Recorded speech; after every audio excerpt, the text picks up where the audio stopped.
నమస్తే అన్న, అందరికీ నమస్కారం. అమెరికా, ఇజ్రాయెల్, ఇరాన్ యుద్ధం మనం చూసుకుంటే తుది దశకు చేరుకుందనమాట. అంటే దాదాపు యుద్ధం ముగిసే స్థాయికి వెళ్ళింది. దీని గురించి అమెరికా కీలక ప్రకటన చేసింది.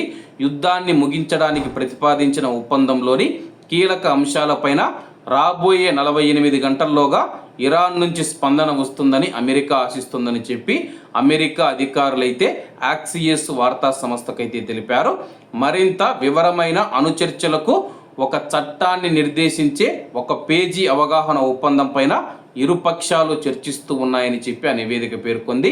అలాగే ప్రస్తుతానికి ఒప్పందం గురించి పరస్పరం అయితే చర్చలు జరుగుతూ ఉన్నాయి, ఇంకా అంగీకరించలేదు. కానీ యుద్ధం ప్రారంభమైనప్పటి నుంచి ఇరుపక్షాలు ఒక ఒప్పందానికి ఇంత దగ్గరగా రావడం ఇదే అని చెప్పేసి సంబంధిత వర్గాలు తెలిపాయి అన్నమాట. అలాగే నివేదిక ప్రకారం ఇటీవలి చర్చల్లో పురోగతి సాధించినట్లు అమెరికా వైట్ హౌస్ అయితే ప్రకటించింది.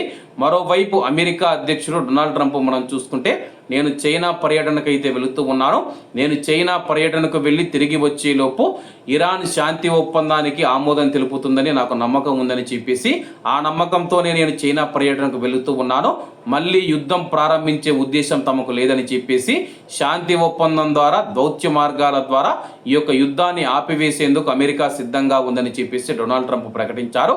ఒకవేళ ఈ యొక్క శాంతి ఒప్పందానికి కానీ ఇరాన్ ఒప్పుకోకపోతే ఈసారి అమెరికా చేసే దాడులు ఇరాన్ పూర్తిగా భూస్థాపితమవుతుందని చెప్పేసి హెచ్చరికలు జారీ చేశారు. ఒకవైపు మేము ఒప్పందానికి సిద్ధమంటూనే మరొక వైపు మేము యుద్ధానికి కూడా సిద్ధంగా ఉన్నామని చెప్పేసి దేనికైనా సిద్ధంగా ఉన్నామని చెప్పేసి అమెరికా ప్రకటించింది. కాబట్టి అందరూ బాగుండాలి, అందులో మనం ఉండాలి. అందరికీ నమస్తే అన్న, జై హింద్.